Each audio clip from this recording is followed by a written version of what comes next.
আসসালামু আলাইকুম। আমি বন্যা, দা পাবনাইয়া কন্যা। আজকে দেখাবো আলু দিয়ে গরুর গোস্ত ঝোল ঝোল রান্না। প্রথমে চুলিটা আলগোছে ধরা দিলাম, তার উপরে একখান প্রেসার কুকার বসা দিলাম। ধোয়া প্রেসার কুকারটা ফাইন করে শুকা নিলাম। সোয়াবিনের তেল ঢেলে দিলাম।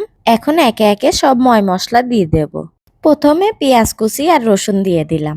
পেঁয়াজ রসুনটা ভালো করে লাড়ি সাইডি লেবো। এখন একে একে গরম মশলাগুলি দিয়ে দিলাম। প্রথমে দিলাম এলাচ, দারচিনি, লবঙ্গ, তেজপাতা, কালো এলাচ আর কয়টা গোলমরিচ। আবারও ভালো করে লাড়ি সাইডি নিলাম। এখন সব বাটা মশলা দিয়ে দেব। প্রথমে দিলাম মরিচ বাটা, তারপরে দিলাম আদা বাটা।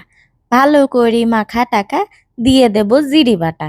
এখন কিছু সময় বাটা মশলাটা কষা লেবো যাতে কাঁচা গন্ধ চলে যায়। এখন একটু পানি দিয়ে সব গুঁড়ি মশলা দিয়ে দেব যাতে মশলা পুড়ে না যায়।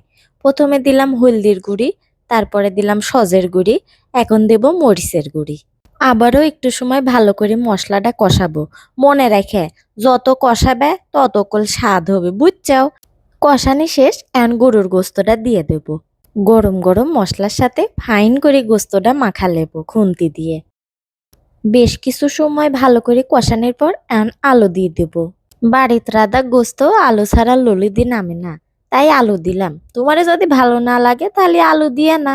সামান্য একটু পানি দিয়ে এখন প্রেসার কুকারের ঢাকনা লাগায় কয়টা শীষ তুলি লেব। মিডিয়াম আছে 6-7টা শীষ তুলি নিলাম। আমি কল লবণ দিছিলাম সেই সময় ভিডিও করিনি, তুমি আবার ভুলে যায় না লবণ কল দিয়া ঠিক মতো। উড়ি আল্লাহ, কি ফাইন কালার আইছে দেখিছেও, একেবারে লাল টক টক করতেছে। আমরা আবার গোস্তের ঝোল খাই, এজন্য একটু পানি দিয়ে দিলাম।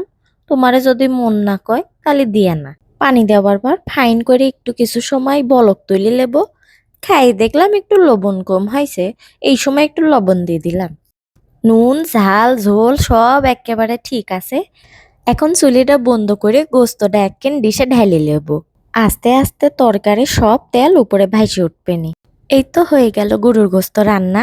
সবাই তাহলে ভালো থেকে কেবা লাগলি ভিডিওটা একটু কমেন্টে জানায়।